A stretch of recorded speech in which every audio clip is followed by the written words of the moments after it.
I like look in the mirror and I actually like who I am now. So like if you haven't seen my banner, check out my YouTube banner and look at what I look like on the left-hand side. That was me eating however I wanted.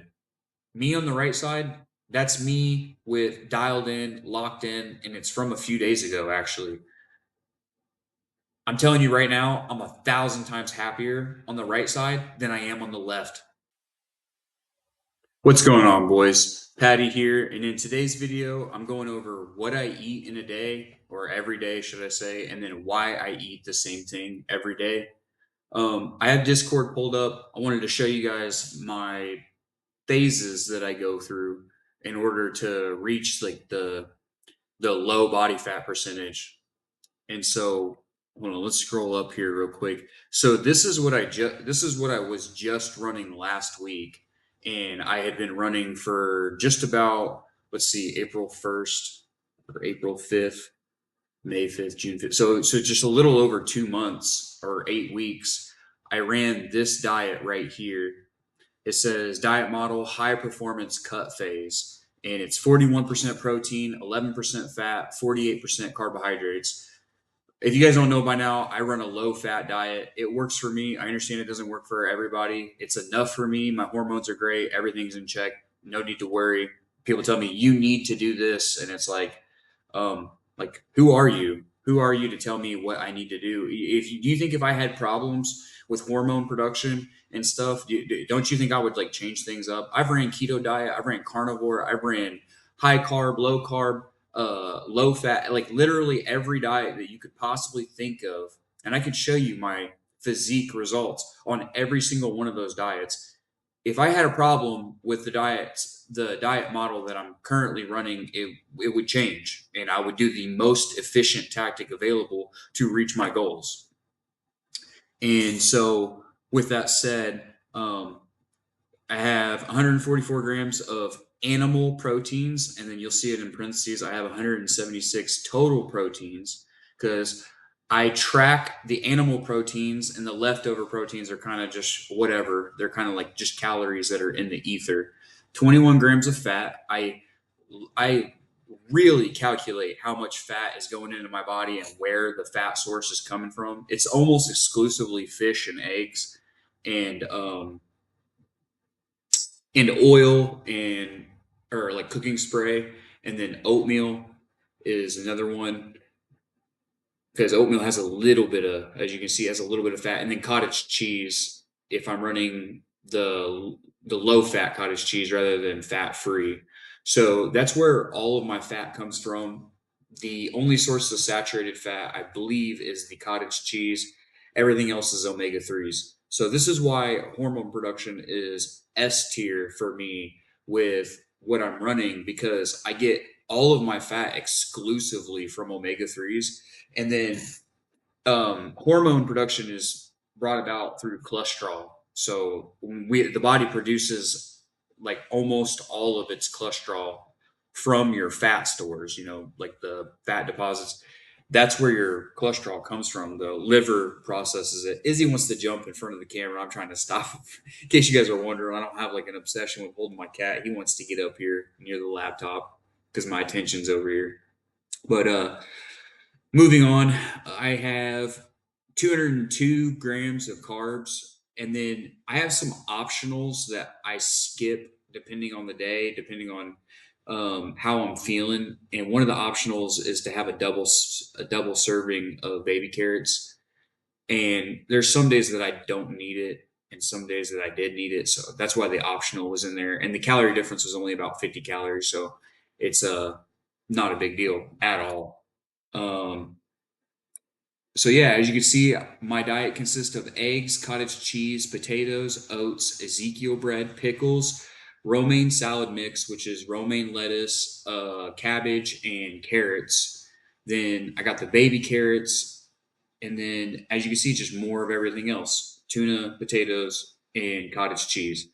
For me, this is what makes me feel the best. This is what allows me to run every single day and lift every single day. It really helps with my like bro split, no rest style of training, and it just really just helps me with my goals. So with that said, the next phase that I've entered into now that I started this week is it says bodybuilding prep slash deep in cut phase. And this diet has a 48%, so a little bit higher protein, because as you lower in calories, you're going to want to increase your protein because you definitely don't want to lose muscle. And that is the goal. Anytime I'm cutting, I do not want to lose any muscle. I want it to be all from fat. And as long as I'm doing cardio and I'm doing proper strength training, I'm really pushing myself in the gym,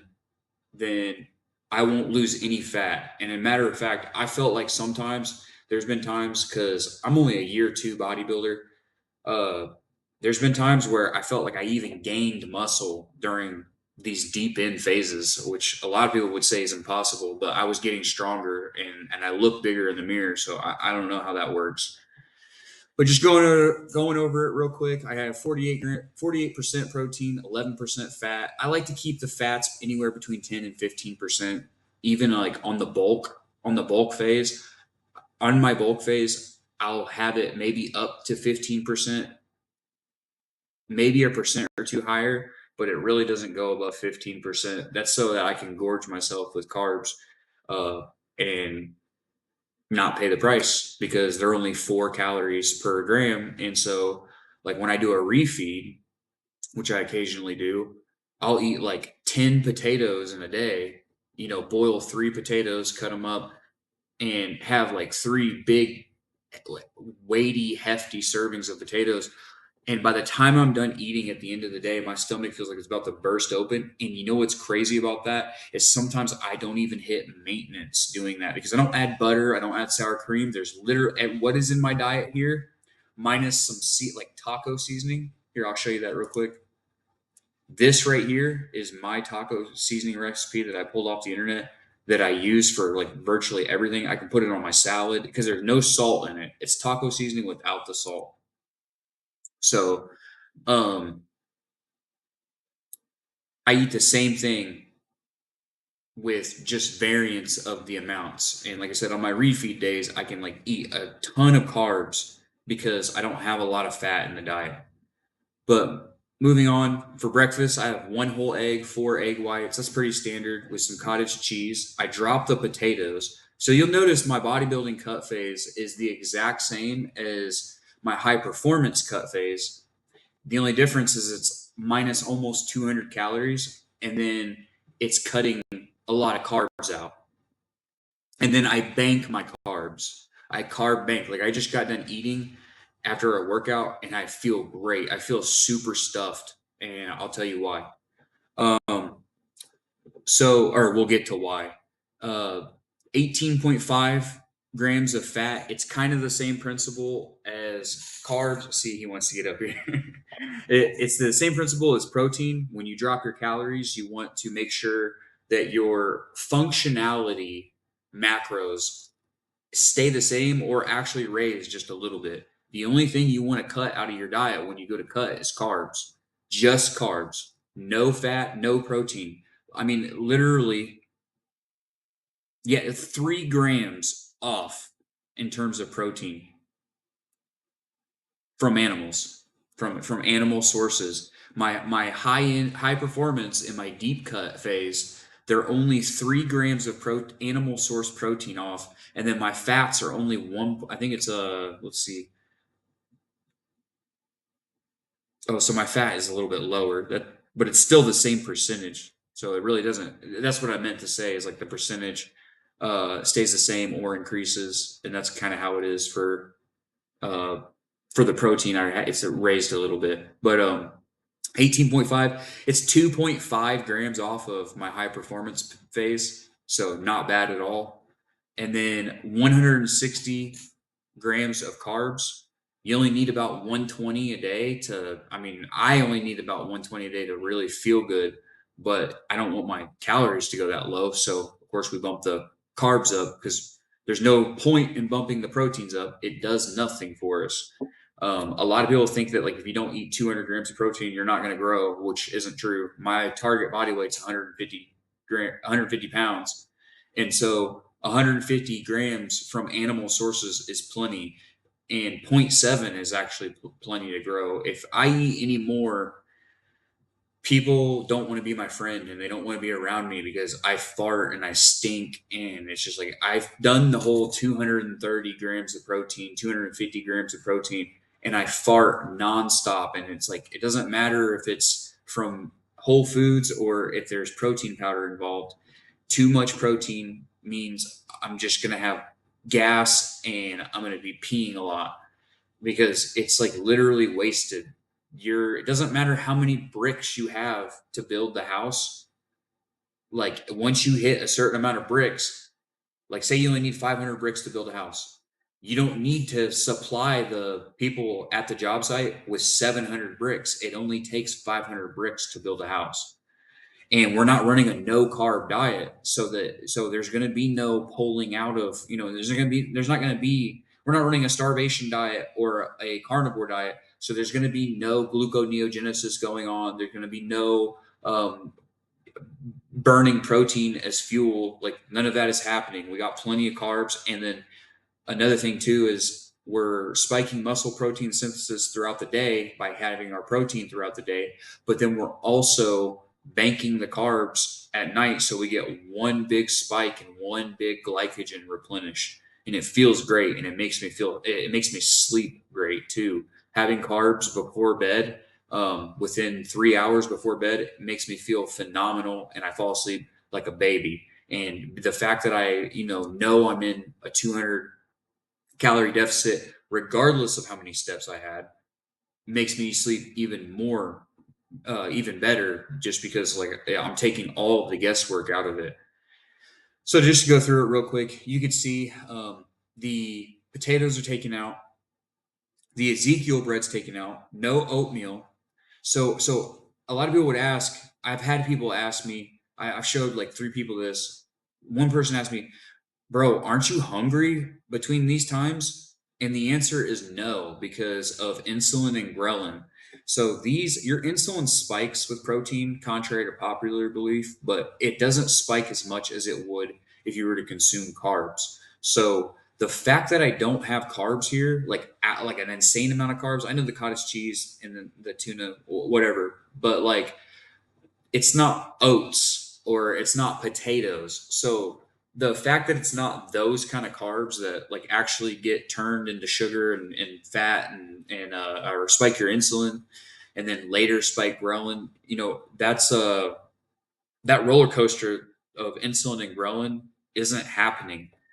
It's just like your leptin's on point and just doing its job. You feel satiated. The satiety signaling is going perfect whenever the carbs are cut out. This is the thing that the ketogenic diet gets right. The one thing that makes it really good is the satiety aspect, just because you're not spiking insulin. Then I go into a workout at 5 p.m., between 5 and 6, and then this is the replenish uh, meal. So I have my tuna, and then I have black beans. I'm testing black beans. What I'm gonna do is, if this doesn't work, I'll probably replace this with like a shit ton of potatoes, just because potatoes are not that expensive, and I'm gonna feel like I'm gonna stretch the stomach if I have 140 grams of carbohydrates and potatoes. That's like 700. That's like 900 grams on the scale of potatoes. That's like 9 medium-sized potatoes, or like 6 really large potatoes. It's not a small portion by any means, and it'll absolutely make me sleep like a baby. That full stomach, going to bed on a full stomach, not like a like it's too full, like I'm gonna throw up, but like a full stomach where I'm just like I don't need any more food for the rest of the day, and like knowing that, like having that feeling of like I'm set, you know, uh I might replace it with potatoes. Like I said, we're testing though the black beans, testing to see if I have like real bad farts, because 2 cans of black beans, even extremely rinsed like I do, is pretty crazy. Like for if you got gas issues, and then Oh, one thing I didn't mention is in between here at 10 a.m., I do have a big portion of salad of the romaine lettuce mix with cabbage and carrots. So that's the one thing you're not seeing is that big salad here. It's no calories. I should include it. I'll probably include it later. I'll edit this list, but that's my pre I'm sorry, I was saying between breakfast yeah, no, I'm talking about between my running because I usually run in the afternoon on my lunch break. So before a run, I'll eat my salad just because it's light and it's still food weight in the stomach, and it tricks my body into thinking that I ate like a pre-workout meal, even though it's just salad. It's not like a it's not like oatmeal or Gatorade, right? So, but somehow, whenever I eat a huge salad, like at like 10 o'clock, 10:30, then I go for a run, like my performance is absolutely great. Whereas if I just literally skipped here, my run might it gets a little dicey. I don't think I can go for as long. So that's why I do that. The fiber or whatever it is that's in this romaine lettuce mix is carrying the weight. Maybe it's the few carrots that are in the salad. It has a little bit of sugar in it. I mean, maybe that's what's pushing it. I don't know, but it works for me. And then I have another big salad at lunch. So that's where that's how I make it through past the run, and then I have my workout and then dinner. Lastly, right before bed, um, I have I have like a serving of cottage cheese. In the morning, I have a double serving, and then at night I have a half serving. And this is my deep cut phase. Now, briefly, I want to explain why I do this, why I eat the exact same foods every day with very minimal, and actually, right now, no variance whatsoever. Um, when I'm a little looser on the high performance cut phase, I can be a little looser and have some variance. Like I think on Memorial Day, I had a steak instead of tuna for dinner, um, portioned as well. Like like I tracked it, but I did have a steak, like a flank steak, very cheap and very small and ultra lean, like no fat marbling in it whatsoever. Because in each steak that I eat, I do not want it to have any fat. um, yeah, but minimal variance, and then right now in the deep in cut phase, no variance. And then another thing, real quick, I want to bring up is I do have sugar-free soda from time to time, but on the as I get in the deep in cut phase, I cut out the sugar-free soda, and I really watch my salt because I want to be able to see the progress, and I don't want to be bloated, and I don't want these fluctuations. I want to know exactly what's going on. I'm like dialing in on my body like a scientist. But the reason I eat the same thing every day and I eat these foods every day is because it makes for easy tracking. Um, Everything on this list, you could type in nutrition facts and get the exact calorie count of each food. And as long as you weigh it, there's literally no variance in it in um like the caloric intake. So you're not going to get tricked. And the thing about getting tricked is if you get tricked by 100 or 200 or 300 calories, that could easily knock you out of a deficit or severely slow your goals. So I want to be able to rest easy knowing that I'm tracking properly. That's the reason for these choice foods. This is why you don't see something like rice in my diet. For one, I don't feel good after eating rice. I actually feel more hungry. It like spikes a insulin and ghrelin response like no other carb that I eat. Um, so makes for easy tracking, and then it removes anxiety and my decision fatigue. So if I have too much variance and too much, like when I first started dieting and bodybuilding, I would be scanning everything, right? And there's a lot of variance in doing that. The problem is it just became like, dude, or like I had a book, a log book of everything that I ate, and I was just like, dude, this is just like this is tiring. This is like, I'm like, oh, I got to eat again. I almost dreaded eating something that wasn't set out for me because I'm just like, oh, I gotta like track all this shit. I gotta look. It's like I gotta do all this research just to eat this meal, and it's like I don't want to rely on an app and then the app be wrong, and then they're like, sorry, and then like my scale went up, and I'm like, no, there's not gonna be an oops. There's not gonna be a sorry. There's not gonna be like, oh, well, I guess the calorie app was off a little. No, we're not. I'm not playing games out here. I'm trying to get go. I'm trying to accomplish my goals and get shredded. Like I'm not out here just wasting my time. And that's something the calorie tracking apps were definitely counterproductive, and it definitely caused anxiety, decision fatigue, and it just like really bugged me. The third thing is I almost get like Vietnam flashbacks just talking about it. I don't know if you guys can see it on me, but like for real, it's just like that bad. The anxiety and fatigue that it caused. Um, third, the third reason is because I can truly trust the process. Like I can, and it like eliminates the guesswork. So like I was telling you how I sleep at night knowing I hit the caloric deficit. You know, I did these numbers and I pulled up this entire diet and I constructed this diet from the macro percentages to the down to the last gram of each macro. I constructed this diet. So I removed all guesswork and I only had to do it one time. So I can just run the program like a robot and I can enjoy my food with my taco seasoning, my no salt taco seasoning, and my sugar free soda, and I can literally just trust the process. See, the problem is if you have too much variance and you're going out to eat, and then your chronometer, and then like all that stuff, there you can't really trust the process, and there is some guesswork involved. Not to say that it's not possible and that it can't be done, but it leads back to point two. It just makes me anxious and anxiety. It gives me anxiety. So the fact that I can just truly trust the process and remove the guesswork is huge. The next thing is the food that I've selected is tailored for me to reach my goals, and I feel good eating them. So, like, I mean, that's kind of exactly what I said in terms of like the banking of the carbs and having them all in one set, virtually all my carbs in one setting on my deep in cut phase. Throughout the day, there are times where it sucks, but then I get to the end of the day knowing that the gold is coming, that the rainbow, I'm at the end of the rainbow and the pot of gold is there.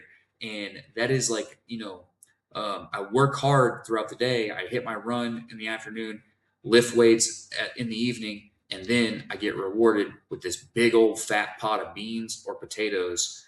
And it just feels good. Feels so good. The next thing is every food on this list I absolutely love and enjoy eating, so I don't feel like I'm missing out. You know, there are times where I'll see mukbangers and advertisements. I almost say commercials. It just shows you how old I am. Uh, Advertisements on Facebook where people are eating Dubai chocolate cake. And I'll tell you what, I had some like a Dubai chocolate bar. That thing was absolutely delicious. Like I think like some of these foods are like delicious or super hyper palatable. And yeah, I mean like I understand wanting to eat them, but I know that it comes at a cost. Like I look at the people who eat these foods on the regular and they just don't look like me. And so the fact that I enjoy the foods that I eat and I don't feel like I'm missing out because I like look in the mirror and I actually like who I am now. So like if you haven't seen my banner, check out my YouTube banner and look at what I look like on the left-hand side. That was me eating however I wanted.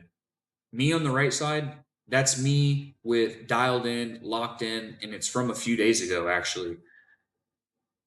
I'm telling you right now, I'm 1,000 times happier on the right side than I am on the left. Contrary to what social media would tell you, oh, the fluffy guy looks happier. No, he cries himself to sleep at night. Or, I'm not saying I cried myself to sleep at night, but he's not doing well.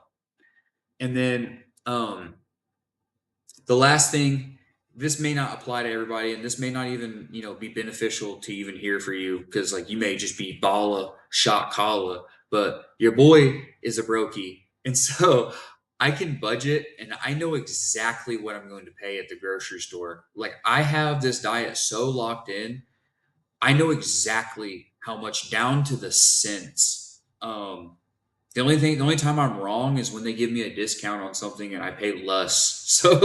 So I know exactly how much I'm going to spend at the grocery store, and then when I'm wrong, it's less than what I was, what I targeted.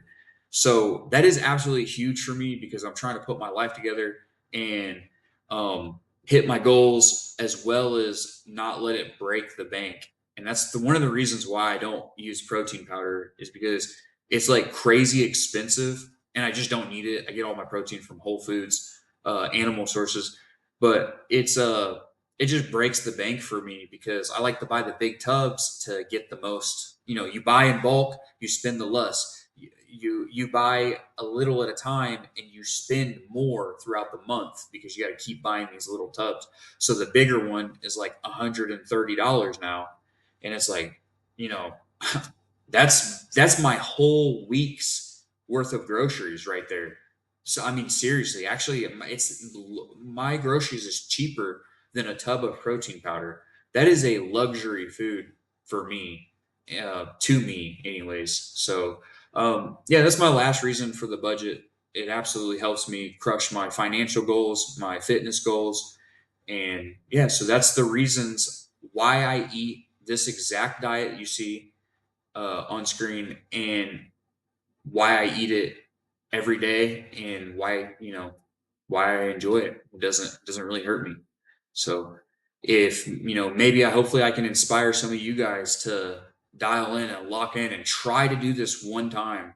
I want you guys to see what happens when you go from having all this variance and all this like crazy work that you got to do. You do got to weigh your food still, and there is a little bit of tracking involved.